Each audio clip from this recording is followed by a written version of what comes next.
country is taking.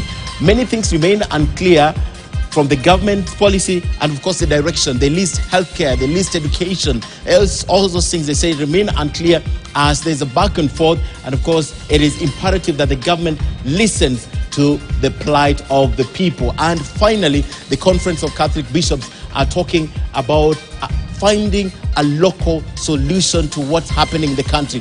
In this, they're proposing local solutions that are tailored to unique needs and context of the country to have the potential to bring about sustainable change and improve the lives of the people of Kenya. I'll be delving deep into this later on, but first, here is Grace Nganga with a report from the Catholic bishops. Just a day after the international community, through their envoy in Nairobi, called for a truce between President William Ruto and opposition leader Raila Odinga, the clergy have also added their voice during the third phase of the anti-government protest that kicked off Wednesday. We now make this passionate appeal to the President William Ruto and Right Honorable Raila Odinga to give dialogue a chance. Will not bring the prices of commodities down, but dialogue will.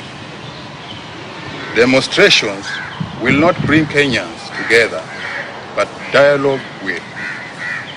We call upon the youth of this country to desist from being misused by selfish politicians. The recent spate of demonstrations have portrayed Kenya as an insecure art and war.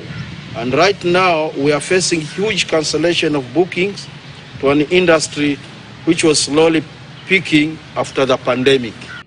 The leaders want President William Ruto to listen to the cry of Kenyans over the high cost of living by repealing the controversial Finance Act 2023. The high cost of living has created a burden on individuals and families, making it difficult for them to meet their basic needs and maintain a decent standard of living. Recently enacted Finance Act places an unsustainable burden on already distressed citizens, especially those within the low-income bracket.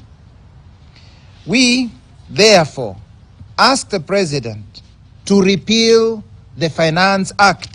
The Kenya Conference of Catholic Bishops also maintained that the bipartisan talks should resume and include, among others, eminent persons and religious leaders. There is no problem, however difficult, that cannot be resolved through dialogue. We must at all costs avoid the loss of lives. No further blood should be shed. Closing the door does not help you solve the problems. It's all of us together, Kenyans. The anti-government protests are also expected to continue on Thursday and Friday, according to the Azimio la Umoja One Kenya schedule, with the clergy asking the police to protect Kenyans and safeguard lives. Police have an obligation to deal with criminals disguised as demonstrators.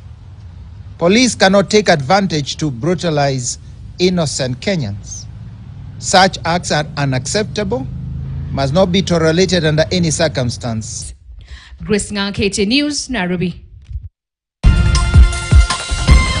After the break, cost of living, protests and politics, an in-depth discussion